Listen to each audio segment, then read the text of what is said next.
Delhi border पर जमा किसानों ने बातचीत और समझौते की सरकार की ताज़ा अपील भी खारिज कर दी है। मंगलवार की प्रेस कॉन्फ्रेंस में भी किसानों ने साफ कर दिया कि तीनों कृषि कानूनों को खारिज करने से कम पर वो आंदोलन खत्म नहीं करेंगे।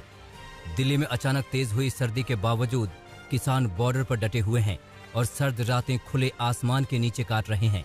किसानों ने कच्छ से पीएम मोदी की अपील भी अनसुनी कर दी। कच्छ में सरकारी योजनाओं के शिलान्यास कार्यक्रम के दौरान पीएम मोदी ने आंदोलनकारी किसानों को संदेश देने की कोशिश की। मोदी ने कहा कि कृषि सुधारों की लंबे अरसे से मांग की जा रही थी, लेकिन विपक्षी पार्टियां जब सत्ता में थीं तो कुछ नहीं कर पाई और अब रोड़ा अटका रही हैं। पीएम ने किसानों को भरोसा दिया कि उनके हर शंका का समाधान किया जाएगा। साथ ही नसीहत भी दी कि वो विपक्षी नेताओं को बंदूक चलाने के लिए अपना कंधा न दें। पीएम ने कच्छ में बसे सिख किसानों से भी मुलाकात की। मैं अपने किसान भाई बहनों से फिर एक बार कह रहा हूं, बार बार दोहराता हूं कि उनकी हर शंका के समाधान के लिए सरकार 24 घंटे तैयार है। किसानों का हित पहले दिन से हमारी सरकार की सर्वोच्च प्राथमिकताओं में से एक रहा है। इस बार संसद का शीतकालीन सत्र नहीं होगा। अब जनवरी में सीधे बजट सत्र के लिए सांसद जुटेंगे। ये फैसला कोरोना संकट के चलते लिया गया है। हालांकि विपक्षी दल इस फैसले को किसान आंदोलन से जोड़कर देख रहे हैं। विपक्षी नेता मांग कर रहे थे कि सरकार संसद सत्र बुलाकर कृषि कानूनों को वापस ले, लेकिन सत्र रद्द होने के बाद विपक्ष का आरोप है कि सरकार आंदोलन का हल निकालने की अपनी जिम्मेदारी से भाग रही है। वहीं किसान आंदोलन में एंटी नेशनल तत्वों के घुसपैठ के केंद्रीय मंत्रियों के आरोपों पर अकाली दल बिफर पड़ा और बीजेपी को ही असली टुकड़े टुकड़े गैंग करार दिया। केंद्र सरकार किसान आंदोलन से निपटने के लिए समर्थन की रणनीति पर काम कर रही है।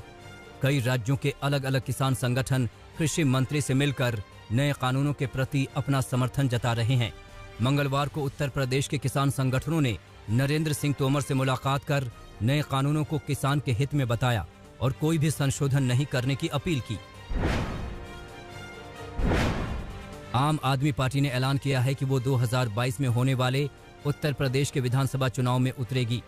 दिल्ली के सीएम अरविंद केजरीवाल ने खुद एक प्रेस कॉन्फ्रेंस कर कहा कि यूपी के लोग पुरानी पार्टियों से त्रस्त हो गए हैं। ऐसे में उनकी पार्टी यूपी को नया विकल्प देगी। हालांकि यूपी की सत्ता पर काबिज बीजेपी ने इसे मुंगेरी लाल के हसीन सपने करार दिया है। डिप्टी सीएम केशव प्रसाद मौर्य ने केजरीवाल पर निशाना साधा कि उनसे दिल्ली नहीं संभलती, 24 करोड़ की आबादी कैसे संभालेंगे। कर्नाटक विधान परिषद में मंगलवार को जमकर हंगामा हुआ। कार्यवाही के दौरान कांग्रेस के एमएलसी ने अध्यक्ष को जबरन खींचकर आसन से हटा दिया। कांग्रेस की दलील है कि बीजेपी ने गैर कानूनी तरीके से चेयरमैन बनाया था। इस घटना के बाद सदन की कार्यवाही को अनिश्चित काल के लिए स्थगित कर दिया गया। बंगाल के सियासी दंगल में चुनाव आयोग की भी एंट्री हो गई है। गुरुवार को उप निर्वाचन आयुक्त सुदीप जैन 2 दिनों के दौरे पर बंगाल पहुंचेंगे और मुख्य सचिव, गृह सचिव समेत आला अफसरों के साथ बैठक कर हालात का जायजा लेंगे। बीजेपी ने आयोग को शिकायत भेजकर राज्य में होने वाली राजनीतिक हिंसा की घटनाओं पर एक्शन लेने की मांग की थी।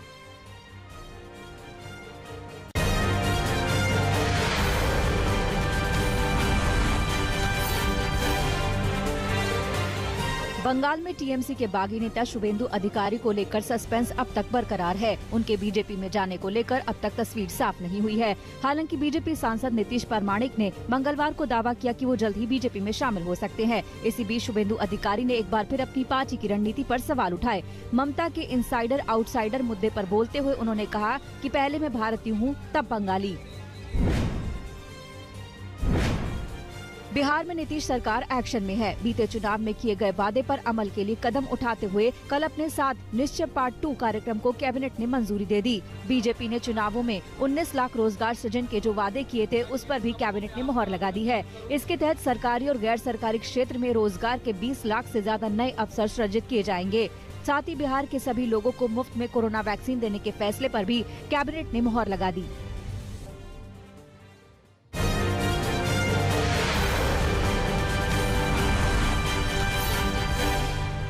गृह मंत्रालय ने फिल्म अभिनेता और गुरदासपुर से बीजेपी सांसद सनी देओल की सुरक्षा बढ़ा दी है। सूत्रों के मुताबिक सनी देओल को वाई कैटेगरी की सुरक्षा दी गई है। अब उनकी सुरक्षा सीआईएसएफ के जवान करेंगे। आईबी की रिपोर्ट और थ्रेट परसेप्शन के आधार पर उन्हें ये सुरक्षा मुहैया कराई गई है। वाई श्रेणी की सुरक्षा देने का मतलब है कि सनी देओल की सुरक्षा में कुल 11 जवान मौजूद रहेंगे, जिनमें 2 पीएसओ भी शामिल होंगे। –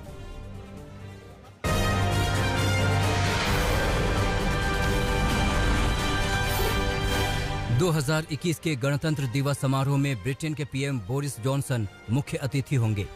भारत सरकार ने ब्रिटिश पीएम को न्योता भेजा था, जिसे औपचारिक तौर पर स्वीकार कर लिया गया है। भारत दौरे पर आए ब्रिटेन के विदेश मंत्री डोमिनिक रॉब ने इसकी घोषणा की है। विदेश मंत्री एस जयशंकर ने 26 जनवरी के समारोह में ब्रिटिश पीएम के शामिल होने को भारत ब्रिटेन संबंधों के नए युग की शुरुआत कहा है। गुजरात दौरे में पीएम मोदी ने कच्छ को 3 सौगातें दी। पीएम ने कच्छ के खावड़ा में बनने वाले दुनिया के सबसे बड़े सोलर प्लांट का शिलान्यास किया। इसकी क्षमता 30,000 मेगावाट की होगी। इसके अलावा खारे पानी को पीने लायक बनाने के लिए डिसैलिनेशन प्लांट और मिल्क ट्रीटमेंट प्लांट का तोहफा भी पीएम ने कच्छ को दिया। रात के वक्त गीत संगीत गरबा समेत सांस्कृतिक कार्यक्रम आयोजित किए गए, जिसमें पीएम भी शामिल हुए।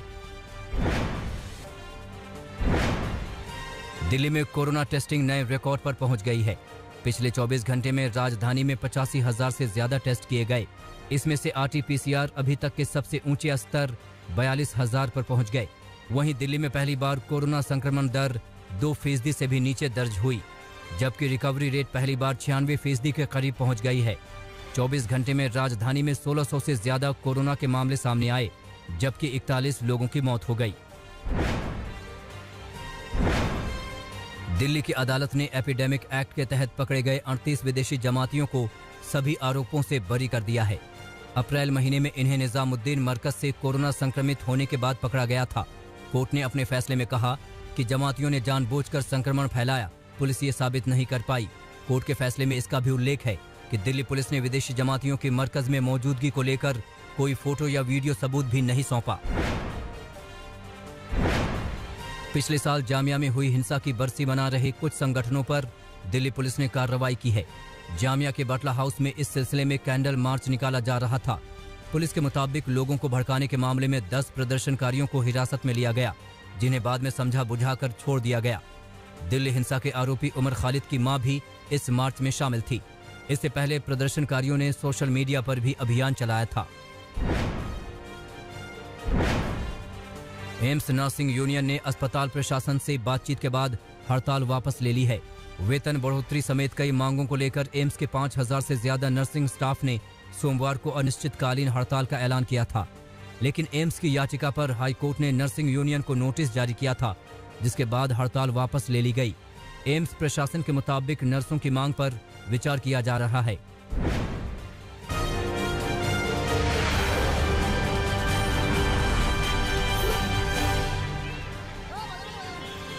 ये हादसा उस वक्त हुआ जब पशुओं के चारे से लदा ट्रक बिजली के तारों की चपेट में आ गया। फौरन ट्रक के पिछले हिस्से में आग लग गई। सूझबूझ दिखाते हुए ड्राइवर ने ट्रक को खुले मैदान में दौड़ा ले गया ताकि ज्यादा नुकसान ना हो। फिर मौके पर पहुंचे दमकल कर्मियों ने इस आग पर काबू पाया। दिल्ली समेत पूरा उत्तर भारत कड़ाके की सर्दी के गिरफ्त में आ गया है। दिल्ली समेत कई इलाकों में शीतलहर भी चल रही है। मंगलवार को दिल्ली का अधिकतम तापमान 18.5 डिग्री सेल्सियस रिकॉर्ड किया गया, जो सामान्य से 4 डिग्री नीचे है। वहीं न्यूनतम तापमान सफदरजंग इलाके में 4 डिग्री के करीब दर्ज किया गया। ये इस सीजन का अब तक का सबसे कम तापमान है। मौसम विभाग के मुताबिक अगले 2 से 3 दिनों में सर्दी और बढ़ जाएगी। पहाड़ों पर बर्फबारी का दौर जारी है। वहीं उत्तराखंड के उत्तरकाशी समेत कई इलाकों में बीते कुछ दिनों में हुई बर्फबारी के बाद अब भी पहाड़ों पर सफेद चादर बिछी हुई है। तापमान में भी भारी गिरावट दर्ज की गई है। इसी वजह से लोगों को काफी परेशानियों का सामना करना पड़ रहा है।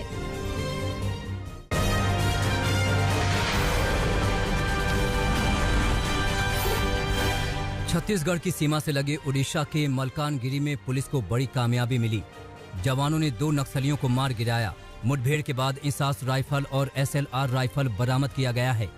साथ ही भारी मात्रा में विस्फोट की भी बरामदगी हुई है। कानपुर में पुलिस ने एक कर्नल को गिरफ्तार किया है, जिस पर रशियन महिला के साथ बलात्कार का आरोप है। पुलिस के मुताबिक कर्नल को पकड़ने के लिए 2 टीमें लगाई गई थीं। कर्नल ने अपने दोस्त को पार्टी पर बुलाया था, जहां ड्रिंक पिलाकर बेहोश कर दिया और उसकी पत्नी के साथ बलात्कार किया।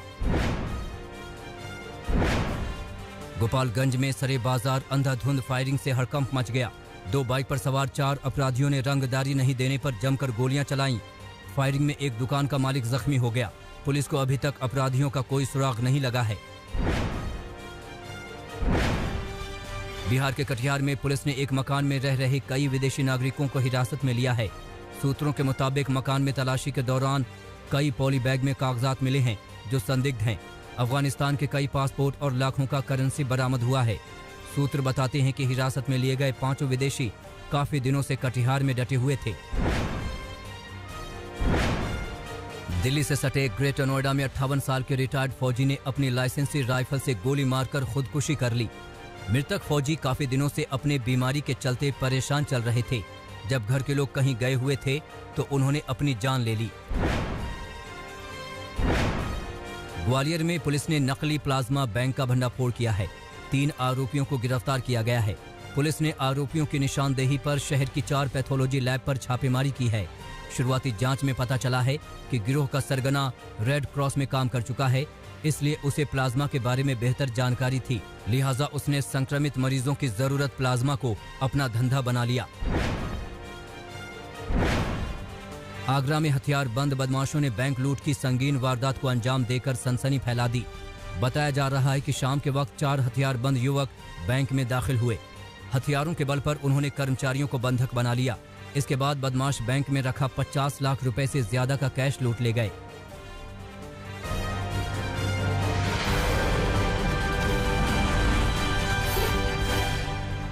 मध्य प्रदेश के सतना में एक पिता ने अपने ही 2 मासूम बच्चों और पत्नी का गला रेतकर हत्या करने के बाद खुद को फांसी लगा ली। मृतक पेशे से ट्रैक्टर मैकेनिक था। पुलिस के मुताबिक सुबह जब घर का दरवाजा नहीं खुला तो पड़ोस में रहने वाले बिरादरी के लोगों ने दरवाजा खटखटाया। दरवाजा नहीं खुलने पर जब खिड़की से झांक कर देखा तो उसकी लाश लटक रही थी। घटना के कारणों का सही पता नहीं चला है। बिहार के समस्तीपुर में शादी समारोह में हर्ष फायरिंग का वीडियो काफी तेजी से सोशल मीडिया पर वायरल हो रहा है। वीडियो में पूर्व जिला पार्षद और कांग्रेस नेता फायरिंग करते नजर आ रहे हैं। वीडियो में पूर्व पार्षद के साथ 2 लोग दिखाई दे रहे हैं जो पहले कारतूस भरते हैं, फिर एक साथ 2 बंदूकों से फायरिंग करते हैं। बिहार के कैमूर में एक ट्रक को रोककर जब तलाशी ली गई तो ट्रक शराब से भरा पड़ा था। पुलिस ने ट्रक के ड्राइवर और उसके साथ मौजूद एक शख्स को गिरफ्तार किया है। मामले का पता चला तो 2 लोग थानेदार को रिश्वत देने पहुंच गए। थानेदार को रिश्वत देने के आरोपों में दोनों को गिरफ्तार किया गया। झारखंड के जमशेदपुर में एक घर में जूते चप्पलों की दुकान में अचानक भीषण आग लग गई। आग की लपटें इतनी तेज थी कि 500 मीटर की दूरी पर भी उसकी धमक दिखाई दे गई। स्थानीय लोगों के सहयोग और दमकल विभाग की 5 गाड़ियों ने घंटों की मशक्कत के बाद आग पर काबू पाया। हादसे में लाखों के नुकसान का अनुमान लगाया जा रहा है। पंजाब के भटिंडा में एक अजीबोगरीब मामला सामने आया। लव मैरिज के बाद जब दूसरी बार लड़का और लड़की कोर्ट में पहुंचे तो लड़की के परिजनों ने अदालत के गेट पर जमकर बवाल काटा। परिवार वालों ने लड़के और उसके परिजनों की जमकर पिटाई की और लड़की को जबरन अपने साथ ले गए। दिल्ली से सटे गुरुग्राम के पौष इलाके में युवक का शव मिलने से सनसनी फैल गई। पुलिस ने जब मामले की तफ्तीश की तो पाया कि करीब 25 साल के युवक की पत्थरों से कुचलकर हत्या की गई है। पुलिस को अभी तक आरोपी का सुराग नहीं मिला है।